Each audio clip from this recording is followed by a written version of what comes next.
Bismillahirrahmanirrahim. Rakyat Indonesia yang saya cintai, para kader Partai Demokrat yang saya banggakan. Alhamdulillah, hari ini 14 Juli 2023, saya bisa kembali menyambung rasa dengan saudara-saudara dimanapun berada. Pada 14 Maret 2023 yang lalu, saya telah menyampaikan sikap politik Partai Demokrat dalam memperjuangkan perubahan dan perbaikan di berbagai sendi kehidupan bermasyarakat, berbangsa, dan bernegara. Kali ini saya ingin kembali menyampaikan gagasan tentang masa depan Indonesia. Kita tahu, 7 bulan lagi pemilu akan digelar. Rakyat akan memilih para pemimpinnya, baik presiden dan wakil presiden maupun para wakil rakyat di DPR dan DPD. Kita berharap rakyat tidak salah pilih, karena akan menentukan masa depan Indonesia 5 tahun berikutnya. Tema pidato politik saya ini adalah agenda perubahan, lengkapnya agenda perubahan dan perbaikan untuk Indonesia yang lebih baik. Tema ini untuk merespons pandangan publik tentang isu perubahan yang kerap Partai Demokrat sampaikan.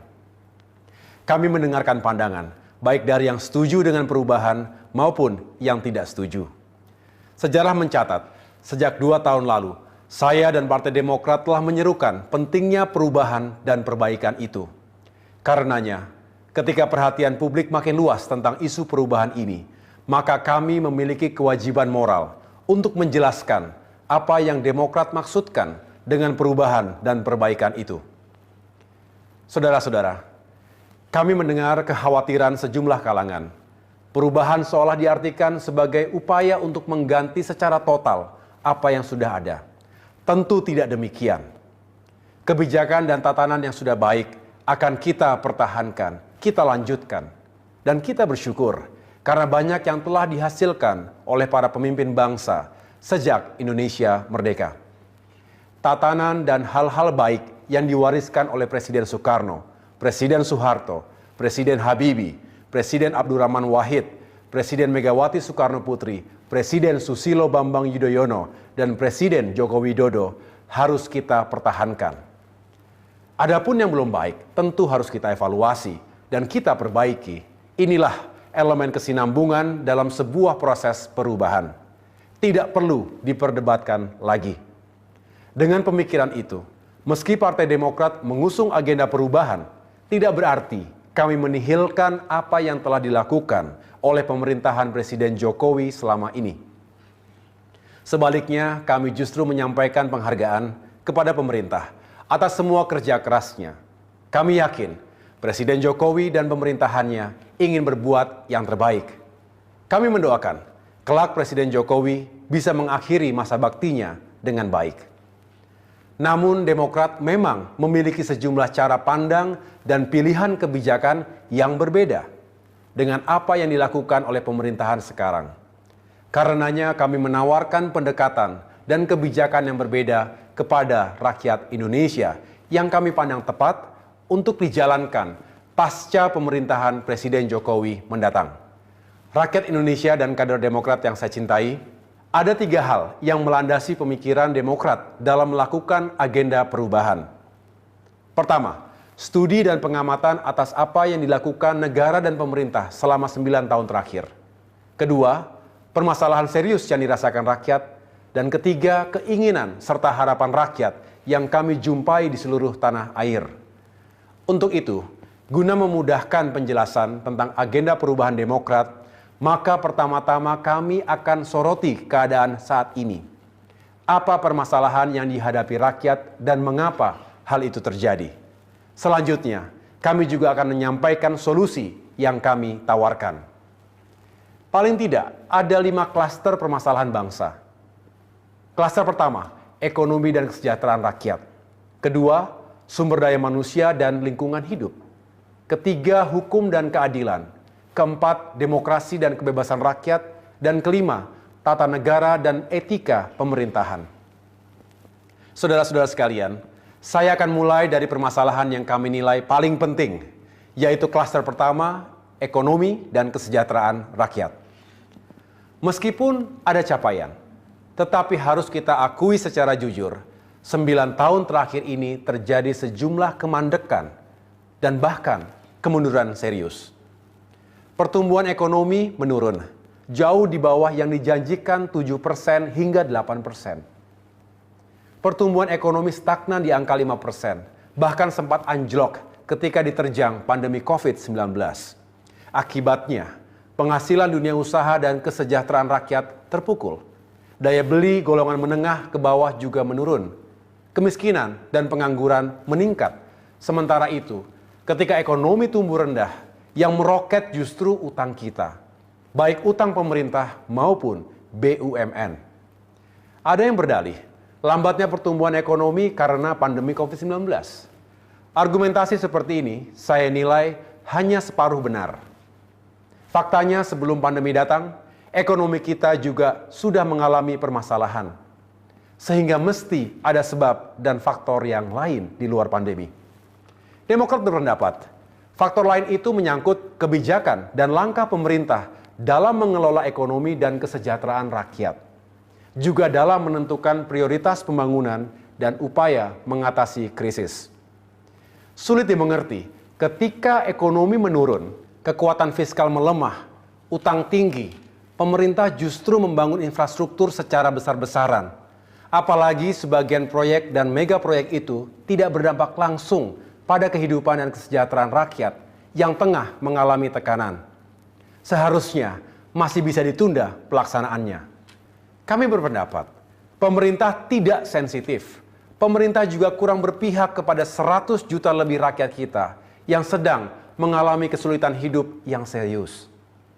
Menurut kami, sikap kebijakan dan tindakan pemerintah seperti inilah yang perlu diubah dan diperbaiki. Ketika terjadi krisis dan tekanan ekonomi yang dampaknya sangat dirasakan masyarakat, prioritas dan alokasi anggaran negara seharusnya diarahkan untuk meringankan penderitaan rakyat, utamanya para petani, nelayan, kaum buruh, dan golongan lemah lainnya. Subsidi listrik untuk kalangan miskin, subsidi solar untuk nelayan, dan subsidi pupuk untuk petani harusnya bisa lebih diperkuat dan tepat sasaran. Saat ini memang ada pupuk subsidi, tapi petani mengeluhkan jumlahnya sangat sedikit. Petani seolah dipaksa harus membeli pupuk non-subsidi di pasaran. Padahal harganya berkali-kali lipat lebih mahal. Kemudian harga jual hasil panen sering dipermainkan para tengkulak. Juga dihancurkan oleh kebijakan impor di saat petani kita sedang panen raya. Banyak petani mengeluh, "Mas, kami sampun megap-megap." Di sisi lain, kesejahteraan abdi negara kurang diperhatikan. 9 tahun terakhir, gaji mereka hanya naik 2 kali dengan akumulasi kenaikan 11% saja. Mestinya gaji ASN, guru, tenaga kesehatan, TNI Polri, perangkat desa dan pensiunan dinaikkan setiap tahunnya. Karena jika dikaitkan inflasi, gaji mereka sebenarnya terus mengalami penurunan. Ini jelas tidak adil. Kebijakan ini mesti diubah dan diperbaiki. Kita juga harus memperhatikan nasib guru dan pegawai honorer. Secara bertahap, angkat mereka sebagai ASN dengan kebijakan yang tepat. Saudara-saudara, dengan anggaran yang cukup, kita dapat meningkatkan lapangan pekerjaan untuk rakyat, termasuk generasi muda dan kaum perempuan. Angka pengangguran harus diturunkan, cegah PHK besar-besaran, dan demi keadilan, kontrol dan batasi tenaga kerja asing. Ketika terjadi krisis ekonomi, semestinya pemerintah memberikan insentif fiskal dan keringanan pajak kepada dunia usaha, bukan sebaliknya digenjot. Negara juga perlu meningkatkan perlindungan dan bantuan kepada puluhan juta UMKM melalui pelatihan, akses permodalan, dan pemasaran. Kredit usaha rakyat perlu ditingkatkan jumlahnya dan diperbaiki penyalurannya. Tingkatkan kemitraan antara usaha besar dengan UMKM. Bantu pedagang-pedagang kecil dan angkutan kota. Sementara itu, untuk menjaga daya beli masyarakat yang menderita karena tekanan ekonomi, maka kita perlu melanjutkan dan menghidupkan kembali semua program pro-rakyat era pemerintahan Presiden SBY. Program-program itu antara lain BLT, BLSM, BPJS, bantuan lansia, difabel dan korban bencana, PKH, Raskin, KUR, PNPM, dan lainnya. Dengan kebijakan yang berorientasi pada kesejahteraan rakyat tersebut, kita bisa meningkatkan kembali pertumbuhan ekonomi menuju 6%, bahkan lebih. Tapi pertumbuhan ekonomi ini harus dirasakan seluruh rakyat, bukan segelintir kelompok saja.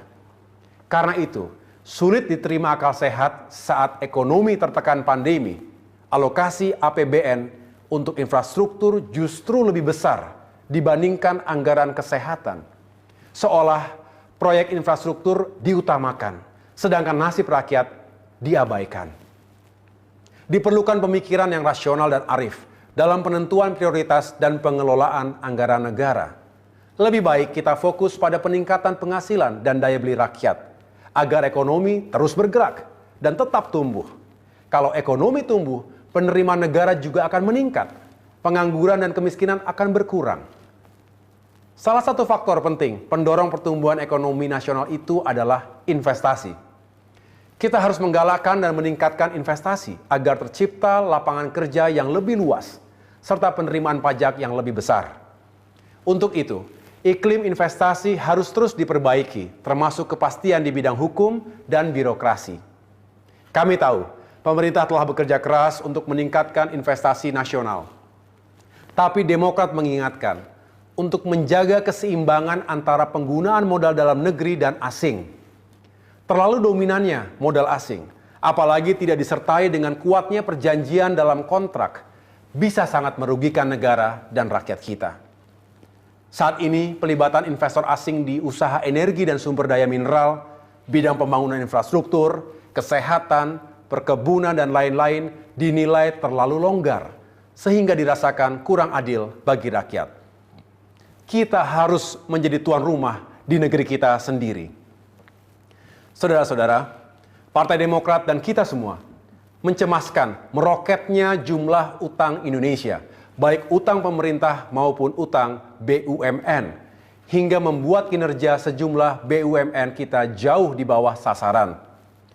Kita harus menghentikan utang pemerintah dan utang BUMN yang terlalu besar. Banyak negara yang perekonomiannya jatuh dan mengalami krisis hebat karena jebakan utang. Pemerintah tidak bisa hanya berpikir ekonomi jangka pendek, apalagi tidak memikirkan konsekuensi jangka panjang. Kita harus belajar, banyak negara gagal akibat utang yang ugal-ugalan. Akibat utang meroket, ruang fiskal sempit. Per Maret 2023, utang kita mencapai lebih dari 7.800-an triliun rupiah. Porsi APBN untuk membayar cicilan dan bunga semakin besar. Jika rata-rata bunga utang mencapai 400-an triliun rupiah per tahunnya, maka itu setara dengan realisasi anggaran pendidikan pada APBN 2022 yang lalu. Itu baru bunga, belum cicilan pokoknya. Bayangkan, bisa jadi apa bunga utang 400 triliun rupiah itu? Jika biaya kuliah mahasiswa hingga lulus tingkat sarjana, baik pendidikan dan biaya hidup per orang mencapai 200 juta rupiah, maka kita bisa menguliahkan 2 juta orang pelajar ke kampus-kampus terbaik di Indonesia. Atau jika kita berikan bantuan modal, dana bergulir sebesar 50 juta rupiah untuk pengembangan 1 unit UMKM, maka akan ada 8 juta unit UMKM yang diberdayakan. Jika 1 unit UMKM menyerap 5 hingga 10 pekerja, maka tercipta 40 hingga 80 juta lapangan pekerjaan. Ilustrasi ini untuk memberikan gambaran konsekuensi yang harus kita tanggung bersama akibat utang yang kelewat besar. Pemerintah tidak boleh selalu berdalih bahwa dari sisi rasio utang terhadap PDB masih aman karena kurang dari 60%. Faktanya, kemampuan fiskal untuk membayar utang kita rendah dan membebani APBN kita. Untuk itu, batasi dan kontrol utang pemerintah dan BUMN. Pastikan pembangunan infrastruktur tidak mengandalkan utang. Infrastruktur memang penting. Karenanya kita juga harus melanjutkan pembangunan infrastruktur, termasuk infrastruktur perdesaan, seperti yang telah dilakukan oleh pemerintahan-pemerintahan sebelumnya. Tetapi perlu dilakukan perubahan dan perbaikan atas kebijakan pembangunan infrastruktur ini. Pertama, pilih dan prioritaskan infrastruktur apa yang diperlukan dengan tahapan yang rasional.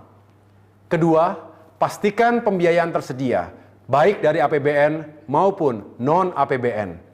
Kerangka pembiayaan bersama atau pembiayaan penuh dari swasta juga sebuah pilihan. Jika harus berutang, utang itu bukanlah komponen paling besar. Ukur kemampuan keuangan kita, jangan besar pasak daripada tiang.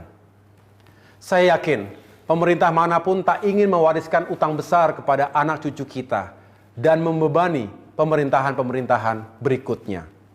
Ketiga, pastikan infrastruktur yang dibangun memiliki keseimbangan antar sektor, antara nasional dan daerah, serta antara kota dan desa.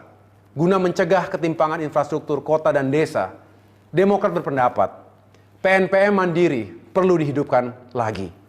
Pastikan dana desa cukup, serta sesuai dengan kebutuhan desa yang bersangkutan. Saudara-saudara, dapat disimpulkan, agenda perubahan dan perbaikan Partai Demokrat dalam pengelolaan ekonomi dan peningkatan kesejahteraan rakyat mencakup cara pandang, kebijakan, penentuan prioritas, dan juga alokasi anggaran yang adil dan tepat. Rakyat Indonesia dan kader Demokrat yang saya cintai, saya akan masuk bagian kedua pidato ini, terkait kualitas sumber daya manusia dan lingkungan hidup. Demokrat akan terus berjuang agar pembangunan nasional berorientasi pada pembangunan manusia, bukan yang serba benda. Karena SDM adalah kunci utama kemajuan suatu negara. Kita perlu meningkatkan pembangunan SDM Indonesia melalui pendidikan berkualitas dan terjangkau dari sekolah dasar hingga ke perguruan tinggi. Sekolah-sekolah rusak, madrasah dan pesantren yang tidak layak, jangan dibiarkan. Harus kita bangun dan perbaiki. Kita juga harus meningkatkan infrastruktur dan fasilitas kesehatan, serta kualitas dan kemudahan pelayanan kesehatan di seluruh tanah air.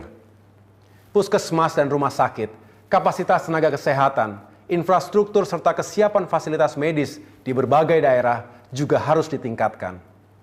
Karena itu, hidupkan kembali dan tingkatkan program-program pro rakyat di bidang pendidikan dan kesehatan era pemerintahan Presiden SBY dulu, seperti program BOS, beasiswa bidik misi, beasiswa santri, beasiswa LPDP, BPJS Kesehatan, dan lainnya. Tingkatkan beasiswa prestasi dan beasiswa untuk golongan kurang mampu. Kerjasama pemerintah, lembaga pendidikan, dan dunia usaha perlu ditingkatkan agar lulusan pendidikan lebih mudah dapat pekerjaan. Yang tidak kalah penting, terkait kebijakan kesehatan nasional. Demokrat berpendapat agar anggaran wajib sebesar minimal 5% dari APBN yang dihapus di Undang-Undang Kesehatan seharusnya dipertahankan. Saya ulangi, harusnya tetap dipertahankan.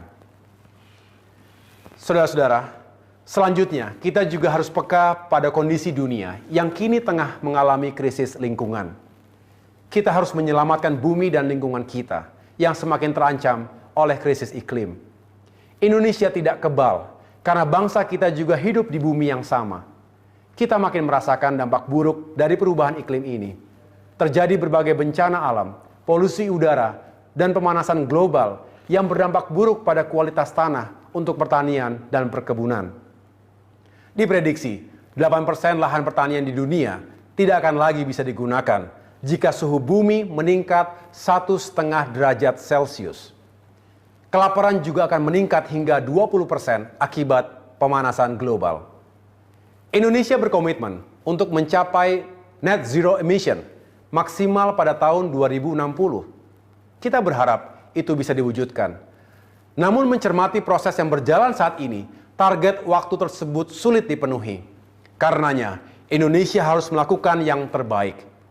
Demokrat mengajak semua kalangan untuk ikut bertanggung jawab mendorong hadirnya pertumbuhan ekonomi yang berkeadilan dan berkelanjutan, yang berlandaskan 4 pilar: pro pertumbuhan, pro lapangan kerja, pro pengurangan kemiskinan, dan pro lingkungan hidup.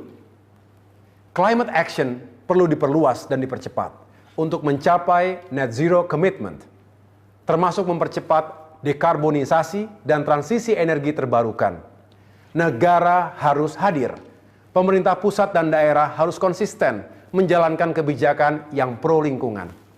Jangan ada lagi undang-undang yang seolah memfasilitasi terjadinya kerusakan alam. Kalau tidak bisa dihentikan, terus kurangi secara signifikan laju deforestasi. Jutaan hektar hutan yang telah dibabat untuk proyek-proyek food estate yang ternyata juga gagal adalah contoh yang tidak baik. Kemudian, Kementerian Lingkungan Hidup yang kini disatukan dengan Kementerian Kehutanan harus dikembalikan sebagai kementerian yang berdiri sendiri. Mengurangi otoritas dan anggaran Kementerian Lingkungan Hidup adalah sebuah sinyal yang keliru. Rakyat Indonesia dan kader Partai Demokrat yang saya cintai, bagian ketiga pidato saya berkaitan dengan hukum dan keadilan di Indonesia. 9 tahun terakhir ini, rakyat merasakan ketidakadilan. Keadilan harus berlaku bagi semua, baik keadilan sosial ekonomi, politik, penegakan hukum, serta keadilan untuk rakyat kecil dan kaum lemah. Demokrat mencermati, penegakan hukum dan pemberantasan korupsi dinilai sering tebang pilih, tajam ke bawah, tumpul ke atas, tajam ke lawan, tumpul ke kawan. Respons negara terhadap para pencari keadilan juga sering berbeda, dikaitkan dengan posisi politik si pencari keadilan. Praktik ini merusak keadilan, etika pemerintahan, dan nilai demokrasi. Untuk itu, kita harus menjamin penegakan hukum, termasuk pemberantasan korupsi, dilaksanakan secara adil dan tidak tebang pilih. Cegah penyalahgunaan kekuasaan dan hentikan penggunaan instrumen hukum untuk kepentingan politik. Di tengah-tengah ketidakpuasan masyarakat terhadap penegakan hukum dan keadilan, Demokrat dengan tulus mengucapkan terima kasih dan penghargaan bagi para penegak hukum yang tetap amanah, objektif, menjunjung kebenaran dan akal sehat sehingga keadilan tetap tegak. Namun demikian, Demokrat berpendapat bahwa perubahan dan perbaikan dalam penegakan hukum perlu terus dilakukan di masa depan. Ingat, ketidakadilan adalah sumber utama dari semua permasalahan. Rakyat Indonesia dan kader Partai Demokrat yang saya cintai, bagian keempat pidato saya adalah terkait demokrasi dan kebebasan rakyat. Partai Demokrat mengamati, akhir-akhir ini telah terjadi kemunduran demokrasi secara fundamental. Demokrasi yang baik dan matang mesti ditandai oleh dihormatinya pranata hukum, dijaminnya kebebasan berbicara, kemerdekaan pers, dan dilindunginya hak-hak asasi manusia. Juga ditandai dengan berlangsungnya pemilu yang bebas, jujur, dan adil, dipegang teguhnya konstitusi, serta paling penting, tercegahnya kekuasaan absolut pada diri pemimpin politik tingkat puncak. Jika merujuk pada nilai dan pilar demokrasi yang saya utarakan, tidaklah sulit mengevaluasi sejauh mana demokrasi kita dijalankan dengan benar. Kini, rakyat takut bicara. Kalangan elit dan golongan menengah juga enggan bicara, karena khawatir bakal diserang secara membabi buta. Lawan politik penguasa diidentikan sebagai musuh negara. Netralitas dan independensi kekuasaan negara dipertanyakan. Tentu banyak yang bertanya, ketika ada niat cawe-cawe pemimpin negeri dalam pemilu 2024 mendatang. Kalau cawe-cawe itu melibatkan instrumen kekuasaan negara dan dinilai tidak adil, jelas nasib demokrasi kita dalam bahaya. Kami berpendapat, segala praktik berpolitik yang menyimpang dari konstitusi dan etika berdemokrasi harus kita cegah bersama. Masih ada waktu. Jangan biarkan kemunduran demokrasi semakin dalam. Jangan terulang prahara besar seperti tahun 1965, 1966. Juga tahun 1998, 1999 dulu. Jangan kita lukai perasaan rakyat agar mereka tidak menempuh caranya sendiri dalam memperjuangkan keadilan dan hak politiknya. Untuk itu, kita harus mengembalikan ruang kebebasan untuk rakyat, termasuk kemerdekaan pers. Kita juga harus menjamin hak rakyat untuk berbicara dan berpartisipasi dalam kehidupan bangsa sesuai konstitusi. Hentikan represi negara terhadap rakyat. Tingkatkan kualitas demokrasi berdasarkan nilai-nilai kebebasan, keadaban, dan kemanfaatan. Rakyat Indonesia dan kader Demokrat yang saya banggakan, Bagian kelima atau terakhir dari pidato saya berkaitan dengan perbaikan tata negara dan etika pemerintahan.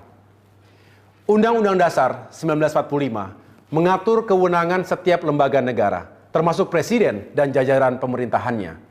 Dalam konstitusi yang telah dilakukan 4 kali perubahan, semangat dan prinsip keseimbangan serta kesetaraan antar lembaga harus dijaga, agar tidak kembali lagi ke tatanan era otoritarian dulu.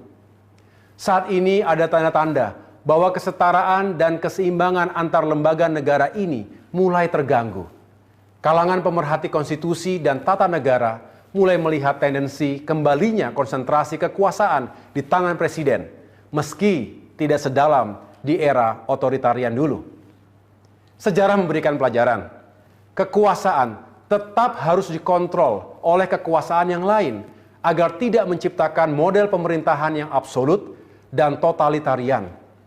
Untuk itu, Demokrat bertekad untuk menegakkan kembali kesetaraan dan keseimbangan antar lembaga negara sesuai prinsip checks and balances dalam sistem presidensial. Demokrat juga mencermati etika pejabat negara dan kaidah tata pemerintahan yang baik, good governance. Khususnya dengan apa yang boleh dan tidak boleh dilakukan, atau etis dan tidak etis untuk dilakukan oleh para pejabat negara. Misalnya, terkait keterlibatan para pejabat negara dalam kegiatan bisnis di lingkungan pemerintahan atau lembaga negara di mana ia berada. Menjadi tidak etis jika menteri atau pejabat negara menjalankan bisnis sementara ia berada dalam lingkaran pembuatan kebijakan dan regulasi yang terkait langsung dengan bisnis itu.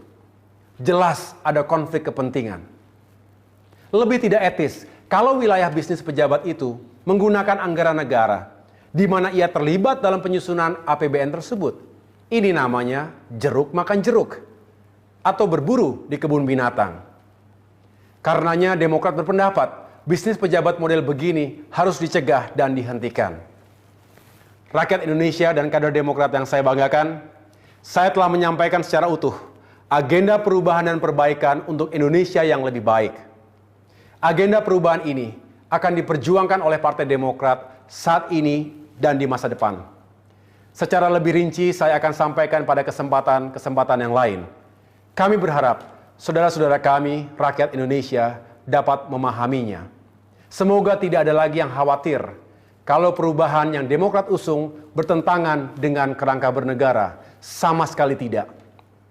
Justru perubahan dan perbaikan yang diperjuangkan akan meneguhkan dan memperkokoh kehidupan berbangsa dan bernegara kita.